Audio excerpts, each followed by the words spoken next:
गणेशाय नमः। श्री सीतारामाभ्यां नमः। श्री हनुमते नमः। श्री उमापते नमः। श्री गुरुवे नमः।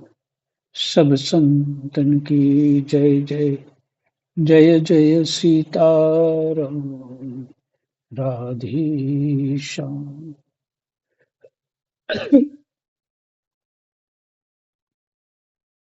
एकादश स्कंद द्वादश स्कंद दूसरा अध्याय और प्रसंग है कलयुग के धर्म।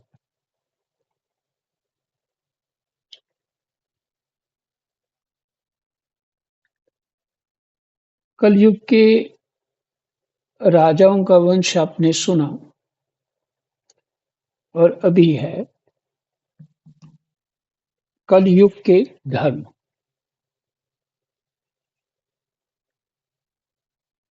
कृष्णाय वासुदेवाय हरये परमात्मने प्रणतः क्लेशनाशाय गोविंदाय नमो नमः।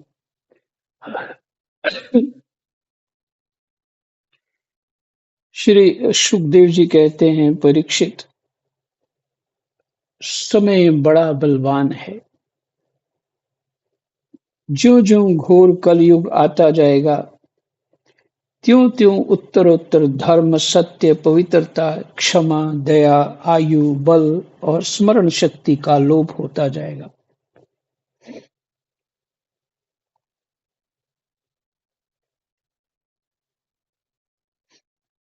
सब प्रकार की न्यूनता जो जीवन में आती है, माने कमियां जो आती हैं, उस इन्हीं कारणों से अधर्म हो, असत्य हो, अपवित्रता हो, दया क्षमा ना हो, तो आयु बल और स्मरण शक्ति बहुत कम हो जाती है। कलयुग में जिसके पास धन होगा, उसी को लोग कुलीन, सदाचारी और सद्गुणी मानेंगे।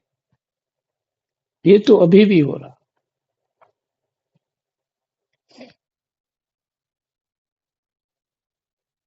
जिसके हाथ में शक्ति होगी, वही धर्म और न्याय की व्यवस्था अपने अनुकूल करा सकेगा।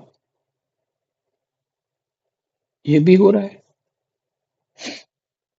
विवाह संबंध के लिए कुल, शील, योग्यता आदि की परख निरख नहीं रहेगी।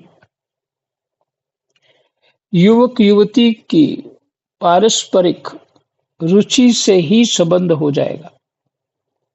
पारस्परिक माने एक दूसरे का मन मिल गया, अच्छे लगने लगे एक दूसरे को, तो बस संबंध कर लेंगे, शादी कर लेंगे।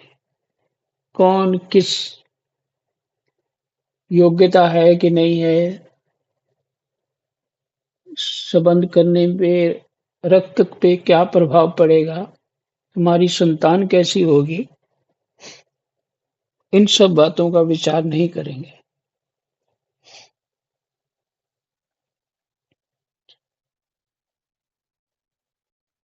व्यवहार की निपुणता सच्चाई और ईमानदारी में नहीं रहेगी। सच्चाई और ईमानदारी में नहीं रहेगी।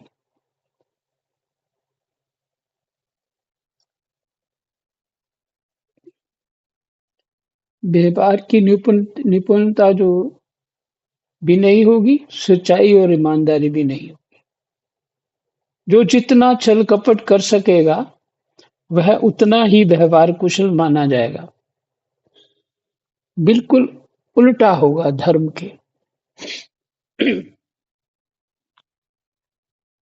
स्त्री और पुरुष की श्रेष्ठता का आधार उनका शील संयम न होकर केवल रति कौशल ही रहेगा।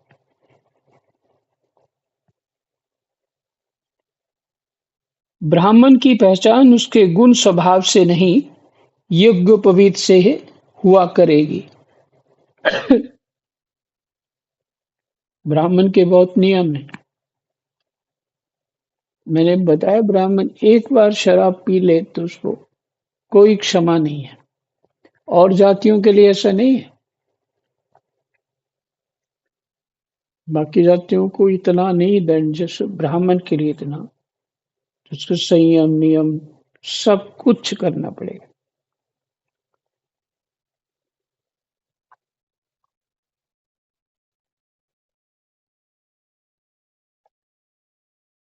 और ब्राह्मण की पहचान उसके गुण स्वभाव से नहीं, यज्ञोपवीत से हुआ करेगी। यज्ञोपवीत डाला हुआ है, वेश बनाया हुआ है, ये ब्राह्मण है।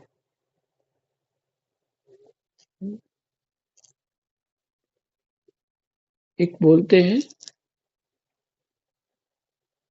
ब्राह्मण बंधु।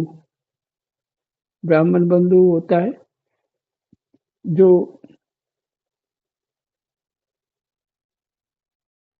ब्राह्मण तो है जाति से, लेकिन ब्राह्मण वाले कोई कर्म नहीं है उसके।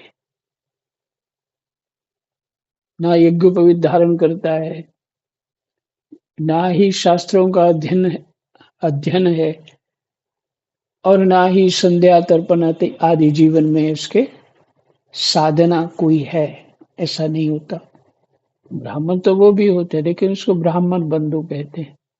तब ऐसे यज्ञों में या ऐसे कोई कार्य होते हैं तो जो ब्राह्मण को करने होते हैं तो उनको वहां काम में लगाया जाता है। लेकिन यज्ञों में उनको हवन इत्यादि की प्रक्रिया हो और मंत्र उच्चारण का हो, वहां नहीं, उनको शास्त्र निषेध करता, उनको भी नहीं बैठने देता। पर अब देखिए, एक योग्यता होती है हवन इत्यादि करने की, पर देखा देखी कर रहे हैं लोग, शास्त्र के अनुसार नहीं हो रहा। जो जिनको अधिकार नहीं है करने का, वो ब्राह्मण से करवाएं। पर अपने ब्राह्मण को खोज के रखें पहले से, कौन ब्राह्मण कैसा है।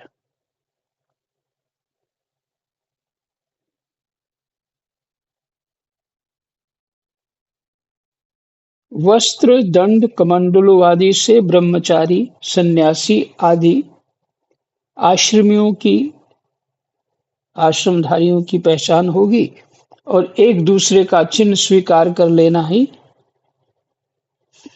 एक से दूसरे आश्रम में प्रवेश का स्वरूप होगा।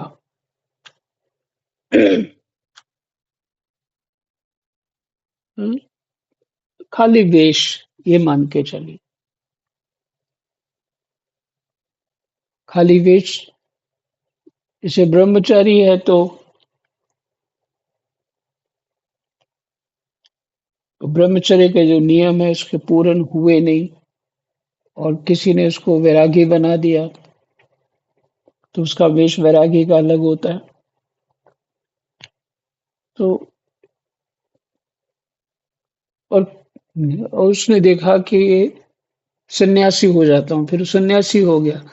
पहले वैरागी, वैरागी का मतलब वानप्रस्थ हो जाना, इस तरह का जीवन होना।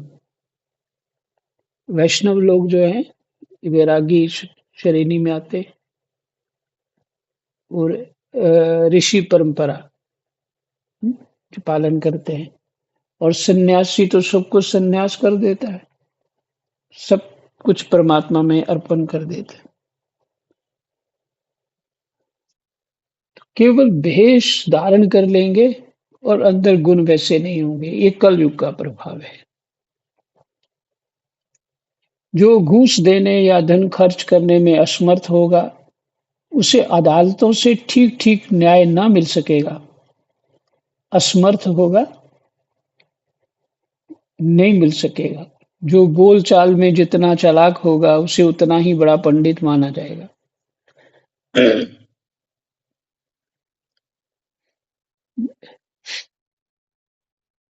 न्याय तो अब रहा ही नहीं अदालतों में। आप जो हाई कोर्ट कहीं जाना मुकदमा लड़ने तो वो 1 लाख, एक पेशी के कोई 50,000 रुपये लेते हैं, कोई लाख 2 लाख लेते हैं, इस तरह से। तो अब न्याय लेने जा रहे हो कि ठग ठगे जाने, क्या न्याय मिलेगा?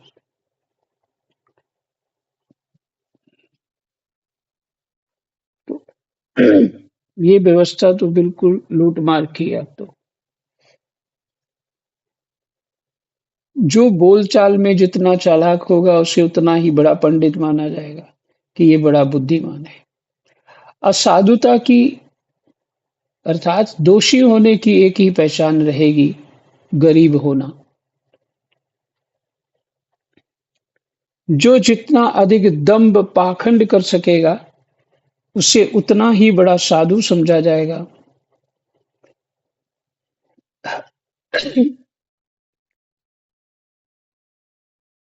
विवाह के लिए एक दूसरे की स्वीकृति ही पर्याप्त होगी, जो पीछे भी बता दिया। लड़के लड़की का मन मिल गया जी, हाँ जी, हम नहीं छोड़ सकते एक दूसरे को, हमने शादी करनी है। कोई आजकल कानून ही ऐसा है, वो आप कुछ वादा डाल ही नहीं सकते उनमें।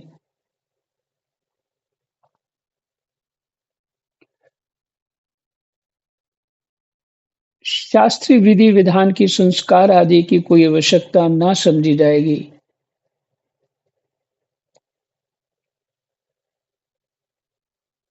बाल आदि संवार कर कपड़े लत्ते से लैस हो जाना ही स्नान समझा जाएगा। लोग दूर के तालाब को तीर्थ मानेंगे और निकट की तीर्थ गंगा, गोमती, माता पिता आदि की उपेक्षा करेंगे। सिर पर बड़े-बड़े बाल काकुल खाना ही शारीरिक सौंदर्य का चिन्ह समझा जाएगा।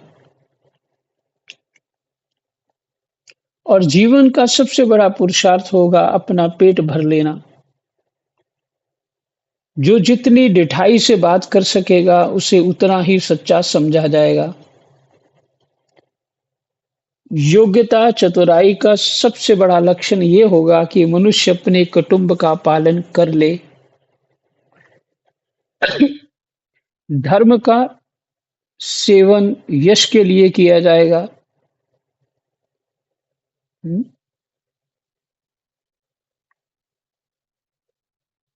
धर्म का सेवन यश के लिए किया जाएगा। ये हम देखो कितना कथा करवा रहे हैं या यज्ञ करवा रहे हैं, किसके लिए?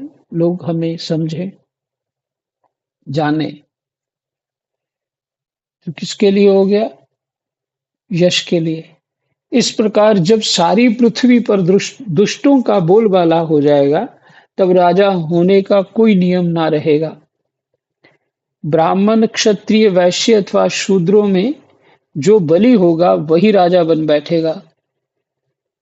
उस समय के नीच राजा अत्यंत निर्दयी एवं क्रूर होंगे।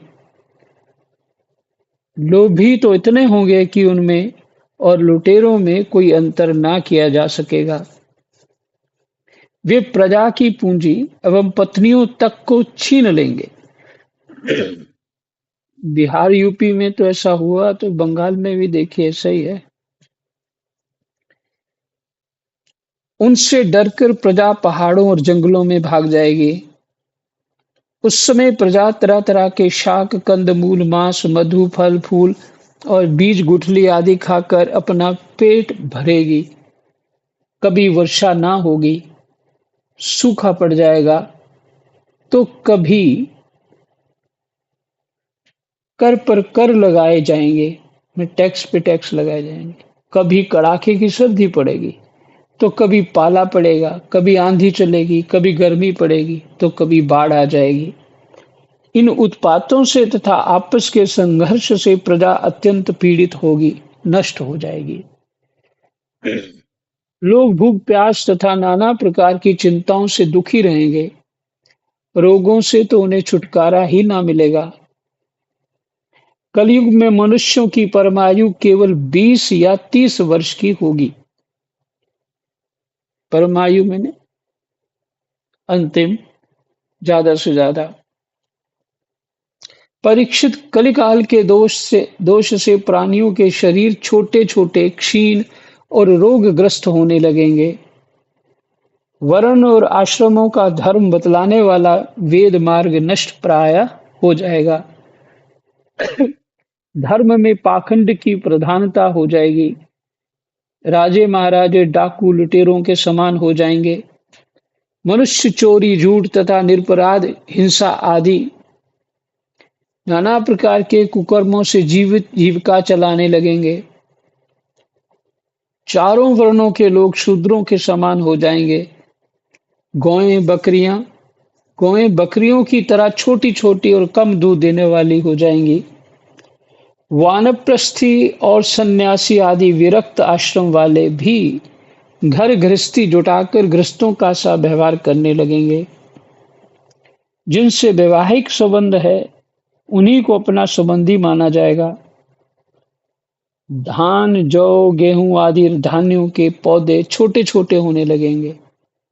वृक्षों में अधिकांश शमी के समान छोटे और कंटीले वृक्ष ही रह जाएंगे।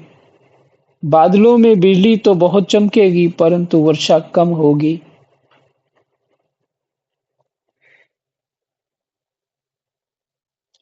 गृहस्थों के घर अतिथि सत्कार तथा वेद ध्वनि से रहित होने के कारण अथवा जनसंख्या घट जाने के कारण सूने-सूने हो जाएंगे।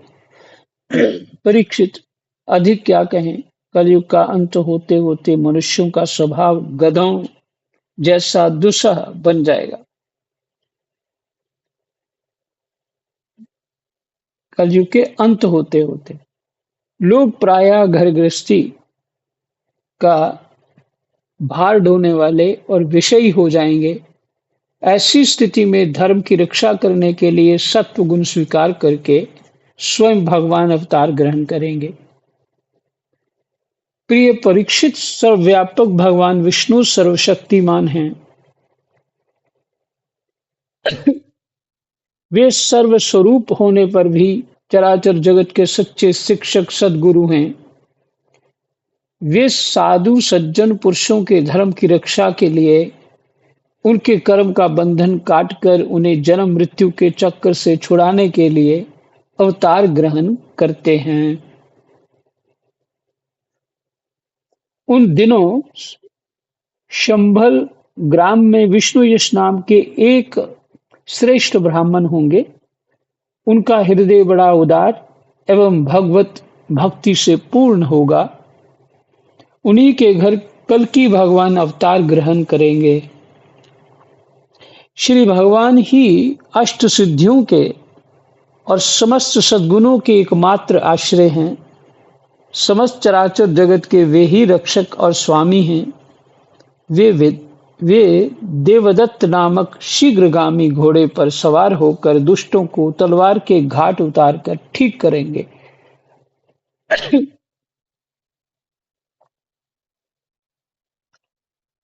उनके रोम रोम से अतुलनीय तेज की किरणें छिटकती होंगी।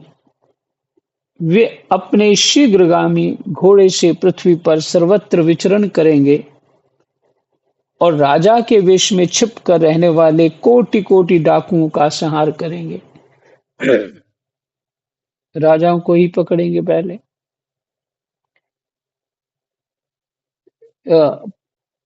जब ऐसी हो जाती है बात, तो पहले भी क्षत्रियों को, राजाओं को ही पकड़ा। अब तो जो कलयुग के राजा होंगे वो कोई जाति से नहीं होंगे, कोई भी बन जाएगा।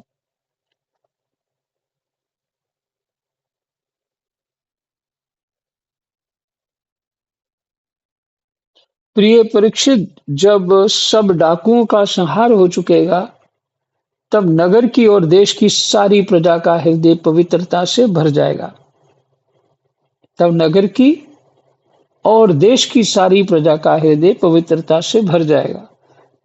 क्योंकि भगवान कल्कि के शरीर में लगे हुए अंगराग का स्पर्श पाकर अत्यंत पवित्र हुई वायु उनका स्पर्श करेगी और इस प्रकार वे भगवान के श्री विग्रह की दिव्य गंध प्राप्त कर सकेंगे।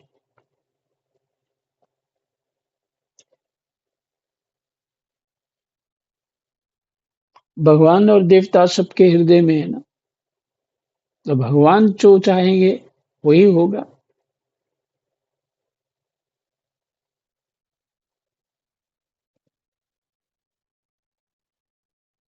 उनके पवित्र हृदयों में सत्यमूर्ति भगवान वासुदेव विराजमान होंगे, और फिर उनकी संतान पहले की भांति हृष्ट पुष्ट और बलवान होने लगेगी। फिर लोगों का जो लंबाई वो भी बढ़ेगी, और सब कुछ फिर सतयुग की तरह।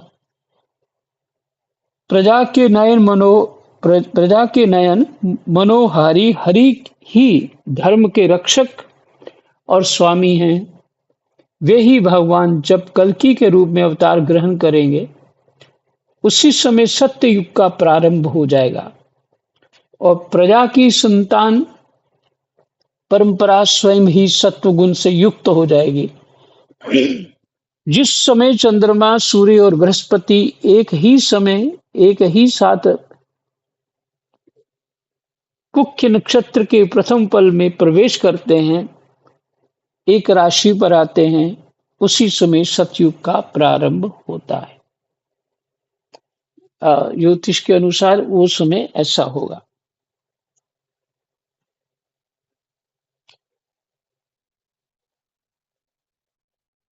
जिस समय चंद्रमा, सूर्य और बृहस्पति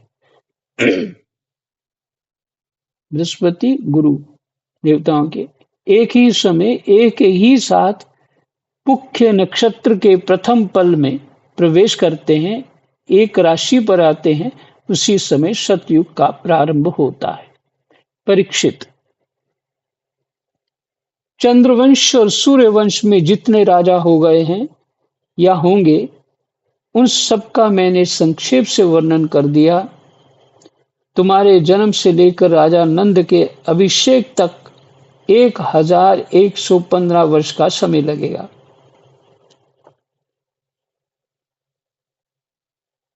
तुम्हारे जन्म से लेकर नंद राजा का जो है उसका 1115 वर्ष।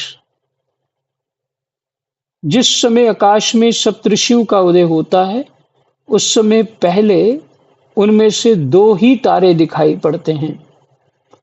उनके बीच में दक्षिणोत्तर रेखा पर समभाग में अश्वनी आदि नक्षत्रों में से एक नक्षत्र दिखाई पड़ता है। उस नक्षत्र के साथ सप्तऋषिगण मनुष्यों की गणना से 100 वर्ष तक रहते हैं। वे तुम्हारे जन्म के समय और इस समय भी मघा नक्षत्र पर स्थित हैं।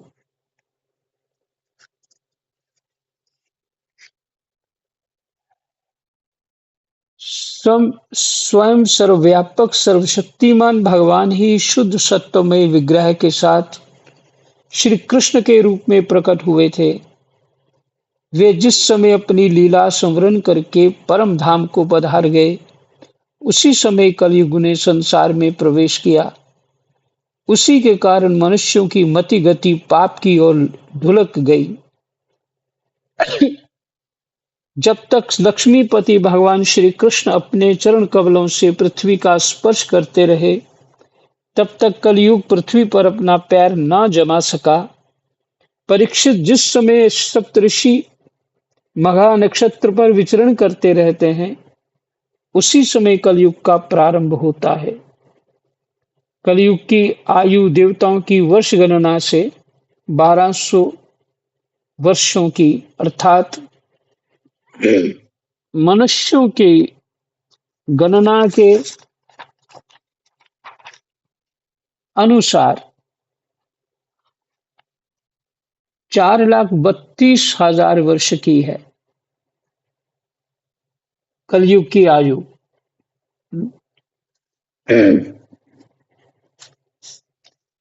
जिस समय सप्तऋषि मघा से चलकर पूर्वाषाढ़ा नक्षत्र में जा चुके होंगे, उस समय राजा नंद का राज्य होगा। तभी से कलयुग की वृद्धि शुरू होगी। पुरातत्ववेत्ता, ऐतिहासिक विद्वानों का कहना है कि जिस दिन भगवान श्री कृष्ण ने अपने परम धाम को प्रयाण किया, उसी दिन उसी समय कलयुग का प्रारंभ हो गया। परीक्षित, जब देवताओं की वर्ष गणना के अनुसार 1000 वर्ष बीत चुकेंगे, तब कलयुग के अंतिम दिनों में फिर से कल की भगवान की कृपा से मनुष्यों के मन में सात्विकता का संचार होगा। लोग अपने वास्तविक स्वरूप को जान सकेंगे और तभी से सतयुग का प्रारंभ भी होगा।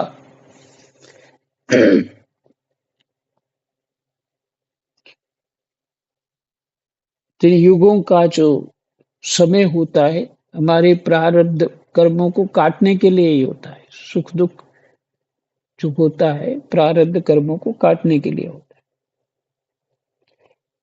परीक्षित, मैंने तो तुमसे केवल मनुवंश का सो भी संक्षेप से वर्णन किया है। जैसे मनुवंश की गणना होती है, वैसे ही प्रत्येक युग में ब्राह्मण, वैश्य और शूद्रों की भी वंश परंपरा समझनी चाहिए। राजन, जिन पुरुषों और महात्माओं का वर्णन मैंने तुमसे किया है, अब केवल नाम से ही उनकी पहचान होती है। अब वे नहीं हैं, केवल उनकी कथा रह गई है। अब उनकी कीर्ति ही पृथ्वी पर यहाँ तहाँ सुनने को मिलती है। भीष्म पितामह के पिता, राजा शंतनु के भाई देवापि और इक्ष्वाकु वंशी मरु इस समय कलाप ग्राम में स्थित हैं। वे बहुत बड़े योग बल से युक्त हैं। कलयुग के अंत में कल्कि भगवान की आज्ञा से वे फिर यहाँ आएंगे और पहले की भांति ही वर्णाश्रम धर्म का विस्तार करेंगे। सतयुग, त्रेता, द्वापर और कलयुग, ये ही 4 युग हैं। ये पूर्वोक्त क्रम के अनुसार अपने अपने समय में पृथ्वी के प्राणियों पर अपना प्रभाव दिखाते रहते हैं। परीक्षित, मैंने तुमसे जिन राजाओं का वर्णन किया है, वे सब और उनके अतिरिक्त दूसरे राजा भी इस पृथ्वी को मेरी मेरी करते रहे, परंतु अंत में मरकर धूल में मिल गए। इस शरीर को भले ही कोई राजा कह ले, परंतु अंत में ये कीड़ा, विष्ठा अथवा राख के रूप में ही परिणत होगा, राख ही होकर रहेगा। इसी शरीर के या इसके संबंधियों के लिए जो किसी भी प्राणी को सताता है, इसी शरीर के या इसके संबंधियों के लिए जो किसी भी प्राणी को सताता है, वह ना तो अपना स्वार्थ जानता है और ना परमार्थ, क्योंकि प्राणियों को सताना तो नरक का द्वार है।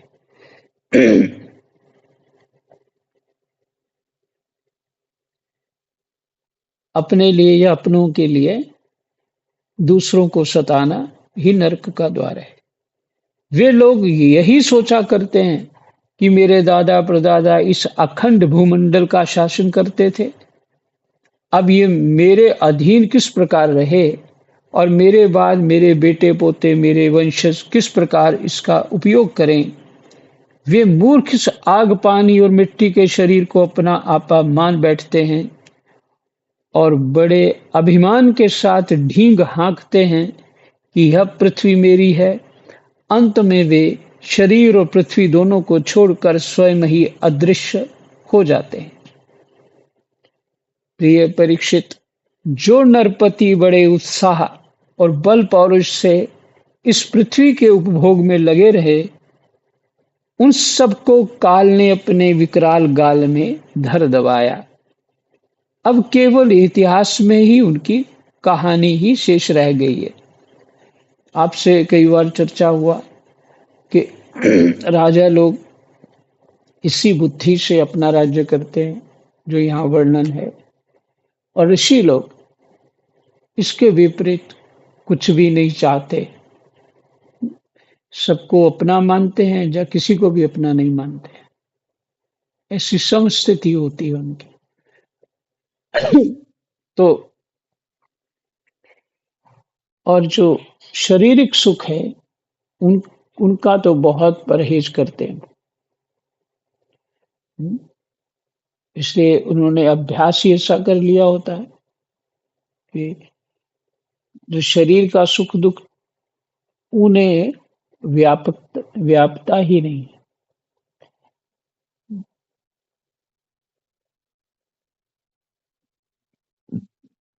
अभी भी वैसे बहुत सारे जंगलों में मनुष्य जो रहते हैं, कुछ तो बिना वस्त्र के रहते हैं, कुछ थोड़ा बहुत वस्त्र पहनते हैं कुछ लोग, लेकिन वहाँ तो गर्मी सर्दी में तो उनके पास कुछ ऐसा तो है नहीं, पर अभ्यास हो गया।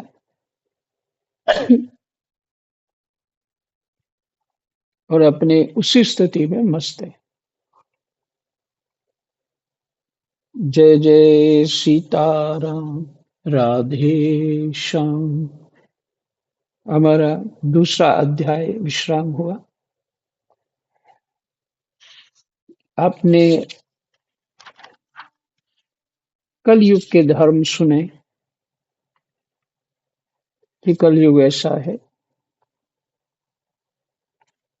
और कलयुग का जो गुण है, कलयुग केवल नाम आधारा, सुमिर सुमिर नर उतरे पारा। नहीं कली, गोस्वामी तुलसीदास जी कहते हैं, नहीं कली रोग योग संयम समाधि रे। हम्म? कलिकाल में संयम करना, योग करना, ये सब और साधन करना कहते संभव ही नहीं है। कोई वस्तु शुद्ध नहीं मिलती। वस्तु जिस जिस मौसम की होनी चाहिए वो मिलती नहीं है। अब तो हर मौसम में हर चीज मिल जाती है। ये बहुत बड़ी गड़बड़ है। मौसम की ही वस्तु ग्रहण करनी चाहिए। तो इसलिए शास्त्र बहुत इन सब से परहेज करने को कहता है, और शास्त्र की आज्ञा पालन करना अनिवार्य है।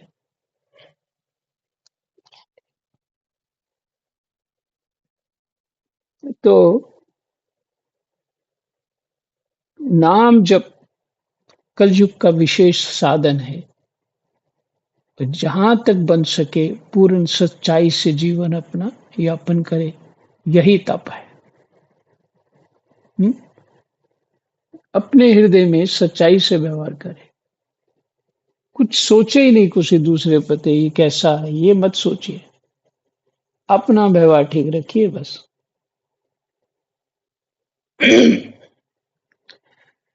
जय जय सीताराम, राधे श्याम।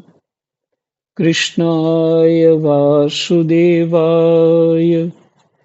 हरये परमात्मने, प्रणतः क्लेशनाशाय, गोविन्दाय नमो